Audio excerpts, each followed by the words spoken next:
Faye knew she was in trouble the moment she realized the cobblestone alley she'd taken to avoid the crowds didn't lead to the main square but to nowhere. "Great, just perfect," she muttered, spinning in place, clutching the paper map she insisted on using instead of Google Maps because she was on vacation in Italy and wanted to be authentic. Whatever that meant now felt stupid. She was lost, sweating under the late afternoon sun, and already late for the cooking class she'd prepared for. She glanced around. The alley was too quiet. No signs, no stores, just old stone walls and a pair of pigeons watching her like they knew she had no clue where she was going. Then came the voice, deep calm, cutting through the stillness. "You look like you're either chasing ghosts or completely lost." Sierra turned and nearly dropped her map. A man stood a few feet away, dressed in a navy shirt that fit far too well, sleeves rolled to the elbows, sunglasses pushed up into dark hair, and a smile that could have sold out theaters. He was carrying 2 paper coffee cups and looked more like a fashion ad than someone who belonged in this sleepy part of Florence. "I'm going with completely lost," she admitted, heat flushing her cheeks. He stepped closer, offering one of the cups. "You look like you could use this.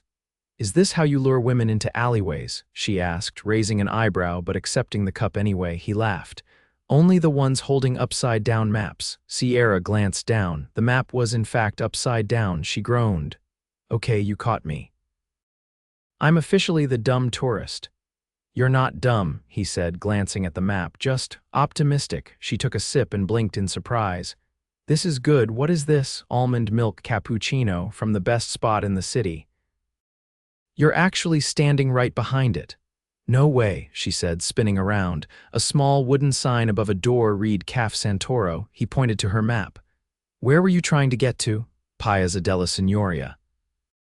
"I signed up for this cooking class, and now I'm probably going to show up when they're already serving dessert."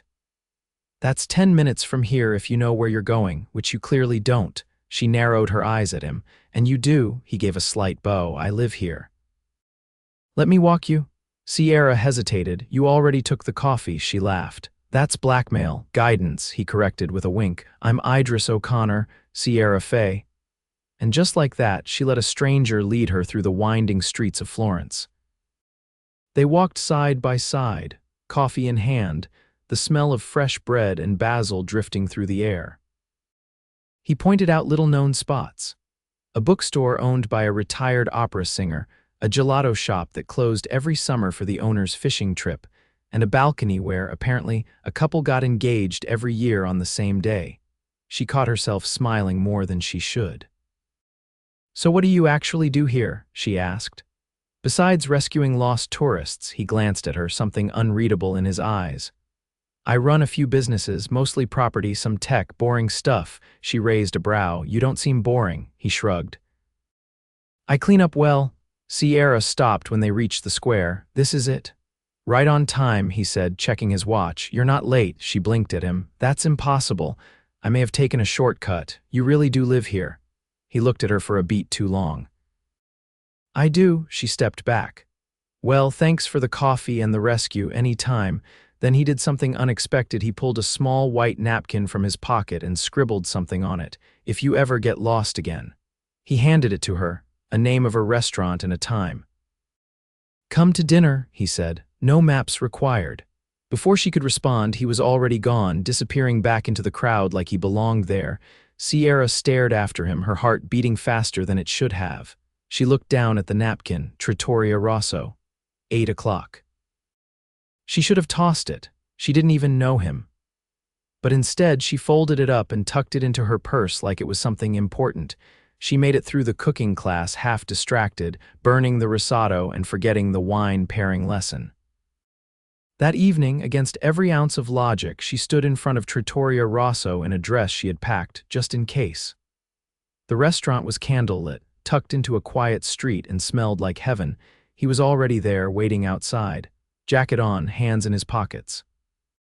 "You came," he said, a flicker of something genuine in his voice. "I figured if I got lost again, you'd know how to find me." He opened the door for her. "You have no idea." The hostess led them to a table by the window with fresh roses in a cut glass vase. The menu didn't have prices. Wait, is this place expensive? He just smiled. Don't worry about it, she leaned in. That's what rich people say. He tilted his head. Would it bother you if I was? She blinked. Are you? He didn't answer. Just poured her a glass of wine and said, Tell me something real, Sierra. And for some reason, she did. Over antipasti and wine, she told him how she'd saved for this trip for 2 years. How she worked 2 jobs back in Seattle and had never done anything this spontaneous in her life. How she wasn't used to fancy places or charming men who appeared out of nowhere. He listened. Really listened. By the time dessert came, she realized she hadn't laughed this much in years. When he walked her back to her hotel, he didn't try to kiss her. But just before she walked inside, he said something that stuck. You're the best part of my day, Sierra. And then he left. Just like that, she stood frozen in the lobby, heart pounding. She didn't know what was happening, but she knew one thing: she really, really wanted to see him again. Sierra didn't sleep that night. She kept thinking about the way he'd said it, you're the best part of my day, as if the words carried weight he hadn't meant to share. As if he'd surprised himself just as much as her. The next morning she wandered through the Mercado Central, trying to focus on the food stalls and warm scent of roasted tomatoes, but her mind kept drifting. She hadn't given him her number, and he hadn't asked for it. It was just dinner. One beautiful, surreal dinner, and now it was nothing. But as she passed a florist's stall near the Piazza della Repubblica, something stopped her. A man in a crisp white apron stepped forward, holding a small bouquet of peonies wrapped in parchment. For Miss Sierra Faye, he said, handing them over with practiced elegance. She blinked. What? There's a note, he added, already turning back to his stall. Tucked inside the petals was a card. The handwriting was neat, slanted. I know you said you came to Italy for the cooking, but I think you came for something else without realizing it. Meet me at the Ponte Vecchio. Noon. Idris, her heart beat faster than it should have, but her feet were already moving before she could talk herself out of it. She found him leaning against the railing of the bridge, watching the water carry sunlight in broken patterns between the ancient shops. This time he wasn't dressed for dinner. Just a pale linen shirt tucked into jeans, sunglasses hooked into the open collar. You send flowers to all the lost tourists? She asked, stepping beside him. Only the ones who burn risotto and still look proud of it. She laughed, but then caught the way he was watching her, carefully, like he was deciding something. I wanted to see you again, he said, voice lower now, but I didn't want to make it feel like a transaction. Her brows drew together. Why would it feel like that? He didn't answer right away, just looked out over the water, jaw tight. People make assumptions when they know who I am, he said finally. What I have. She studied him, realizing there was a tension in his shoulders she hadn't seen before. You mean money? He nodded once. So you're rich, she said, tilting her head. Is that supposed to scare me? His mouth lifted, but there was no humor in it. It usually changes things. She crossed her arms. Well, I'm not looking for a sugar daddy if that's what you're worried about. That made him laugh for real this time. I didn't think you were. You told me about your jobs, your savings, your trip. You don't need anyone to take care of you. She leaned on the stone railing beside him. Then what are you worried about? He looked at her, and for the first time he seemed unsure of himself. I like how you look at me, he said. Like I'm not a headline. She hesitated. Are you a headline? My family owns Santoro Holdings, he said. Real estate, tech, luxury properties across Europe. Sierra blinked, as in, the name on that coffee shop. And about 90 other buildings in the city, he said. Including this bridge. She stared at him. You own the bridge? No, he said quickly. Just the shops attached to it. She let out a breath. Okay. So you're loaded. That's one way to put it. And you didn't think I'd want to see you again if I knew that. I didn't want that to be the reason. She looked at him for a long moment, then turned back to the river. I came to Italy to learn how to cook, she said. But I think I was also running from something. His voice was gentle. What? My life. It's small, predictable. I've been in the same apartment for 5 years, same job, same schedule. I wanted something unexpected. He brushed a thumb against the stone railing. So what happens if this becomes unexpected? She looked at him. Then I guess I'll have to stop pretending I know what I'm doing. He stepped a little closer. I have a villa just outside the city. There's a vineyard and a view that makes people fall in love with silence. Come spend the day. No pressure, just come, she hesitated. It's not a trap, he added. You can leave any time. I'll even drive you back personally. She searched his face, looking for anything that felt rehearsed, but there was nothing except honesty and something else. A quiet vulnerability beneath all the confidence. Okay, she said finally. I'll go. He led her to a black Maserati parked just outside the square. The doors opened without a key. The leather interior still smelled new. Of course, she whispered under her breath. The drive was short but winding. They passed olive groves and fields of sunflowers, the city falling away behind them. When they reached the villa, her breath caught. It wasn't just a house. It was a palazzo. Arched stone balconies, terracotta roofs, floor-to-ceiling windows that opened onto a view of the hills that looked like a painting. He caught her expression and said nothing, just opened the door for her. Inside, the air was cool, scented with rosemary and lemon. A marble staircase curled up into the next floor, and beyond the glass doors, a sleek infinity pool reflected the sky. I didn't bring a swimsuit, she said, half joking. I have guest ones, he replied. Still wrapped, she gave him a look. Do you bring women here often? No, he said, meeting her eyes. You're the first. He led her into the kitchen, where a woman in her 60s wearing a crisp apron smiled warmly. This is Carla, he said. She's the real chef here. I told her you wanted to learn. Carla held up a cutting board with fresh tomatoes, garlic, and basil. We start with the sauce, you chop, I judge. Sierra laughed, rolling up her sleeves. They cooked for hours. Well, she chopped and stirred while Carla occasionally muttered in Italian and fixed her mistakes. Idris stayed close, watching, sometimes helping, sometimes just listening. By late afternoon, they sat under a vine-draped pergola, eating what they'd made with glasses of chilled white wine. Sierra leaned back in her chair. This doesn't feel real. It doesn't have to, he said. It just has to be ours. She turned to him, the breeze lifting strands of her hair. Are you always like this? Like what? Charming, mysterious, generous, he tilted his head. Only when I'm trying very hard not to fall for someone, she froze, but he didn't take it back, and somehow she didn't want him to. The next morning, Sierra woke in a linen-draped room that opened onto a sun-drenched terrace. Her fingers curled around the edge of the sheets as she sat up slowly, still unsure if yesterday had been a dream or just the beginning of something impossible. The villa was quiet, save for the sound of birds outside and the scent of something sweet baking downstairs. She slipped out of bed, changed into one of the soft cotton shirts Idris had left folded on the dresser clearly for her, and padded barefoot down the stone hall. In the kitchen, Carla was humming softly while slicing figs. She looked up, nodded once, and gestured toward the terrace. He's waiting. Sierra stepped outside and found Idris near the edge of the infinity pool, barefoot, holding 2 mugs of coffee. He was dressed in a loose gray t-shirt and dark pants rolled at the ankle, the picture of casual elegance that only someone utterly comfortable in their own skin could pull off. You sleep okay? He asked, handing her a mug. I think so. I still half believe I hallucinated all this after eating bad seafood. You're cooking past Carla's standards. That's not a hallucination, that's a miracle, she laughed, shaking her head. You really don't let people in here, do you? No, he said simply. Not because I don't want to. It just never felt right before. She sipped the coffee, letting that sit between them. The silence wasn't awkward, it was full, meaningful. So what now? She asked, not entirely sure what she meant. He turned to her.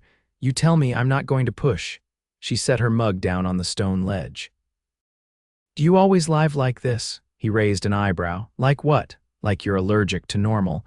You own buildings, drink flawless coffee, have chefs cooking for you, and take strangers to villas that look like movie sets. You make it sound absurd, he said, amused. It is absurd, Idris. He folded his arms. I've worked since I was 17. My mother died when I was a teenager. My father remarried someone who cared more about appearances than people, so I left, built everything myself. The absurdity came later. Sierra blinked. You built Santoro Holdings? I started with a single listing app for boutique rentals, he said. Sold it, bought 3 properties, flipped them, invested again, it snowballed. I didn't grow up with this. I just knew I never wanted to rely on anyone else again. She studied him for a long moment, the puzzle pieces clicking into place. That's why you're cautious. You built a life no one can take from you. He nodded once, not needing to say more than that. She leaned against the railing beside him. And me, where do I fit in this fortress you've built? I don't know yet, he said, but I'd like to find out. Later that day, he took her into the hills, past the vineyards and through a grove that ended at a crumbling stone chapel. Vines crept through the old arches and wildflowers bloomed at the base of broken columns. This place hasn't been used in decades, he said, brushing dust from a carved bench. I bought the land around it last year. Haven't touched the chapel, why not? Because it feels sacred like this. Sierra sat beside him. It's beautiful. I come here when I need to think. And you brought me here, she said slowly. He looked over at her, eyes unreadable. Yeah. I did.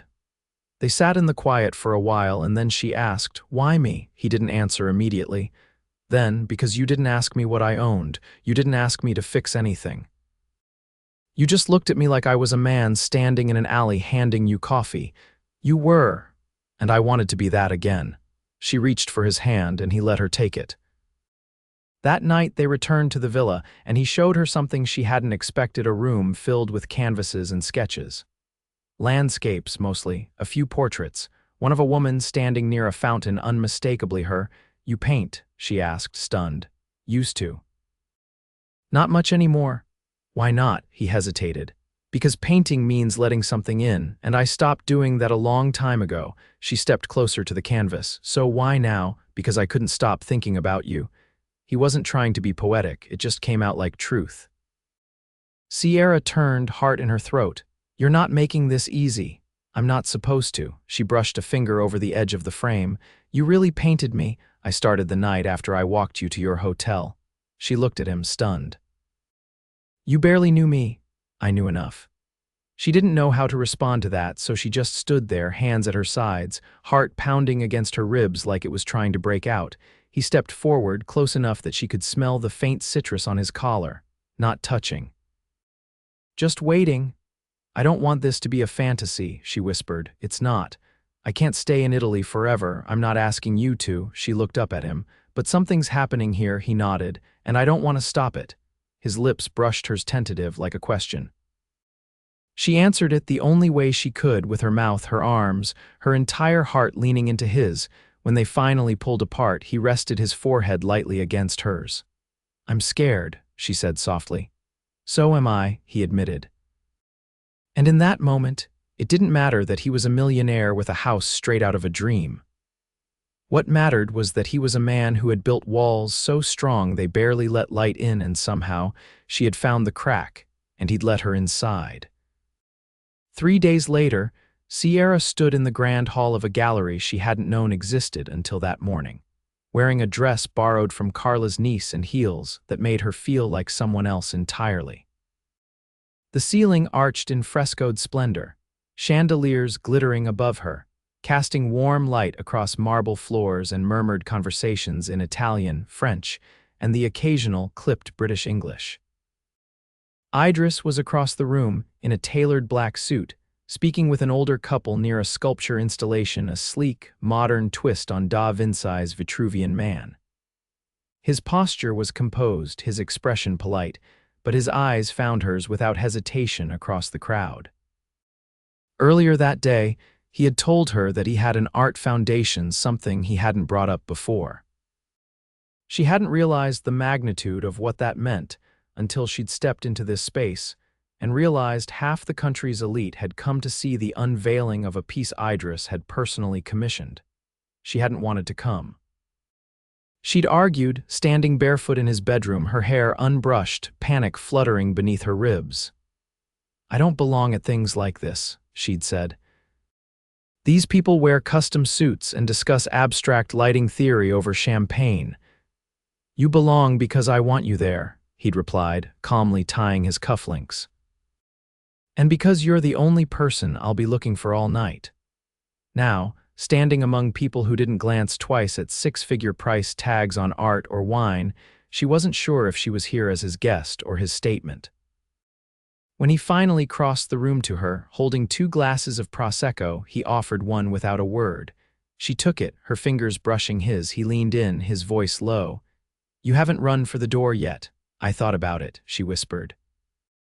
"But then I saw the canapés." He let out a soft laugh, then studied her more seriously. "You okay? I'm not used to this." "I know." Her eyes swept the room. "Why invite me here? This isn't exactly casual." "Because I want people to know," she blinked.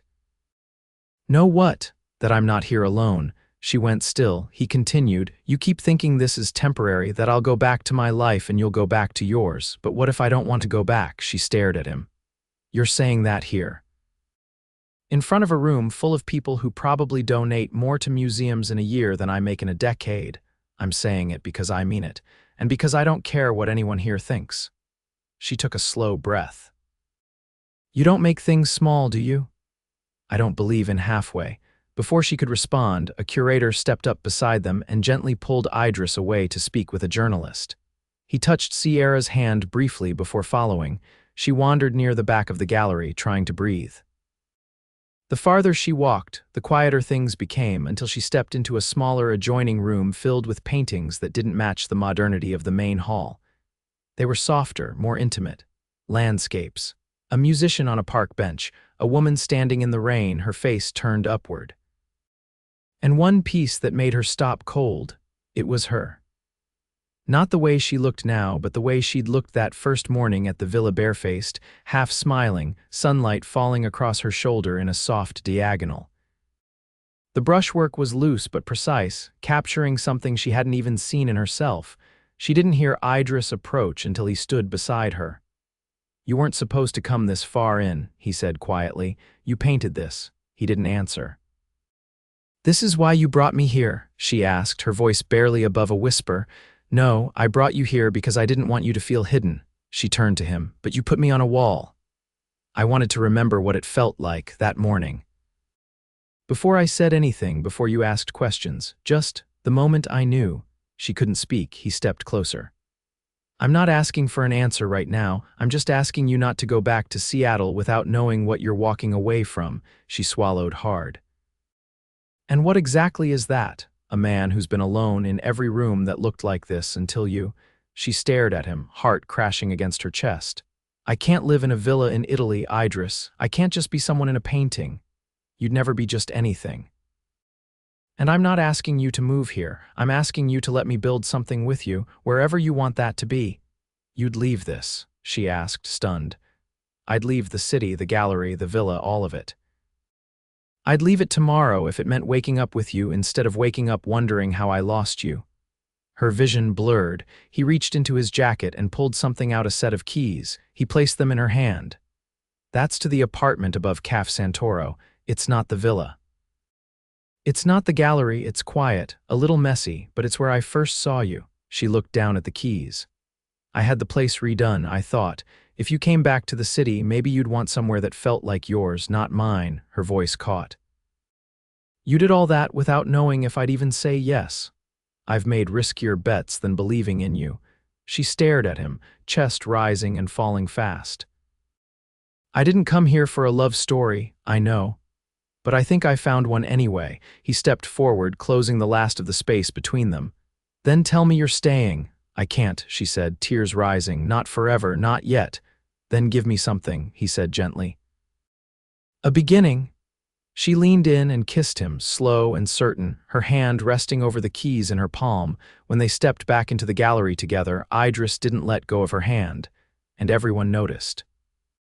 The next morning, Sierra stood on the balcony of the apartment above the cafe, the scent of fresh espresso rising from below, the buzz of the piazza just beginning. Inside, her suitcase lay open, half unpacked. A sketchbook Idris had left on the dresser sat untouched, a note inside, "Draw something." "Even if it's just the view." She picked up a pencil. Downstairs, she could hear him arguing with a barista about the right temperature for almond milk. She smiled. She hadn't come to Italy looking for him. But somehow, she'd found exactly where she belonged. 3 months later, Sierra stood at the edge of her rooftop garden in Rome. watching the sun sink behind the old domes and terracotta roofs that stretched endlessly across the skyline. Her hair was pinned up in a loose twist, a quiet breeze tugging strands free as dusk painted the sky in shades of gold and lavender. In her hands, she held a folded piece of thick paper, its crisp edges softened from how many times she'd opened it. Behind her, Idris adjusted the cuffs of his shirt as he stepped through the open glass doors, his jacket slung over one shoulder. He paused for a moment, watching her in silhouette, before moving to stand beside her.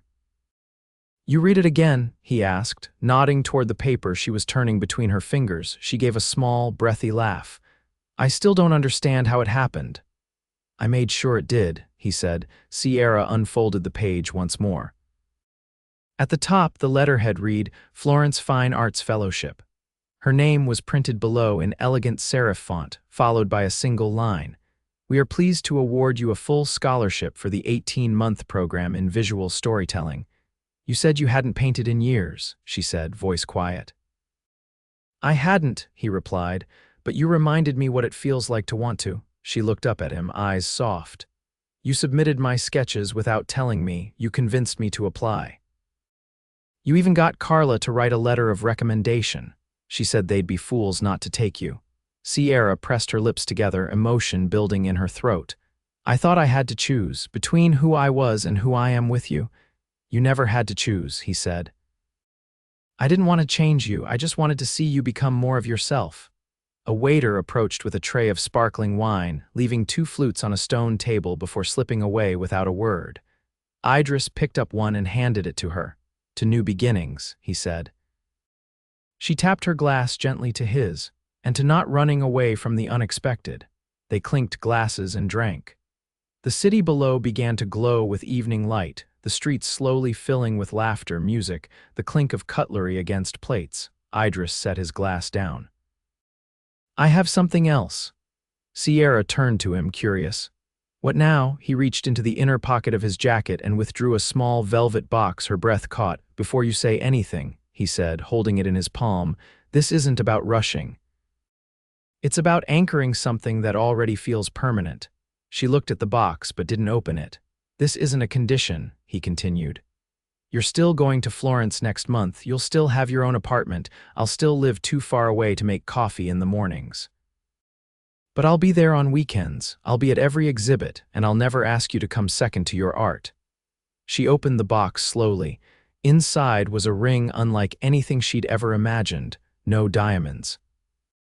Just a single oval-cut sapphire, deep blue with a glint of gold in the center, set in a band of white gold shaped like olive branches. "It's beautiful," she whispered. "It's from the same grove where we sat by the chapel," he said. "The leaves on the band, they're cast from real ones I clipped that day." She blinked back tears. "You remember everything?" "I remember you." She looked up at him, heart full. "Yes," his brow lifted. "Yes to the ring, yes to everything." He slid the ring onto her finger, then pulled her into his arms, burying his face in her neck as she wrapped herself around him. They stood there for a long time, the sky dimming around them, their world narrowing to the warmth of each other's touch.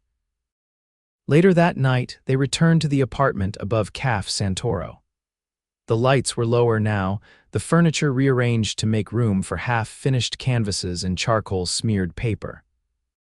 Sierra stepped out of her shoes, curling up on the wide window seat while Idris moved through the kitchen, barefoot, humming something under his breath.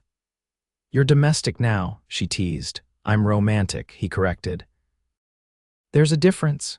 He brought her a plate of sliced peaches and a drizzle of honey, placing it on the low table beside her. She reached for him, pulling him down beside her. "How did this become my life? You let it," he said. She leaned her head on his shoulder. "I'm scared sometimes that this is too much, too perfect." He kissed her temple. "It's not perfect, but it's ours." They slept tangled together on the couch that night, the ring still on her finger, the scent of peaches lingering in the air. The next morning, she woke before him and padded into the studio, light streaming through the tall windows. She sat in front of a blank canvas and picked up a brush. She didn't hesitate this time. She painted him, not the man in the suit or the man in the gallery, but the man who stood barefoot in her kitchen, slicing fruit and humming under his breath. The man who had handed her a coffee on a quiet Florentine street and changed the course of her life with a single glance, when he woke and found her there, he didn't say a word. He just walked over, kissed the top of her head, and sat behind her, arms around her waist, watching as she brought him to life in color and light. They made a home in both cities, Florence and Rome. Her art filled the walls of cafes and galleries, and his foundation expanded to include a mentorship program for young artists. They traveled, often without a plan, Paris in the spring, Marrakesh in the fall, a cabin in Norway when the world became too loud. But they always came back to the apartment above the cafe. It was where it had started, where it always felt real. And one clear September evening, they stood beneath the chapel ruins in the hills outside Florence, surrounded by olive trees and wildflowers, and exchanged vows written in the quiet space between their hearts. Carla cried. The officiant forgot his lines halfway through. And when Idris kissed her, it was not the beginning of something new, but the continuation of everything they'd already built years later, when Sierra's first solo exhibition opened in Milan. Idris stood at her side, wearing a navy suit and the same quiet pride she'd seen in him the day they met. She was no longer the girl holding an upside-down map, and he was no longer the man hiding behind charm and caution. They had found each other in the most unexpected way, and they never let go.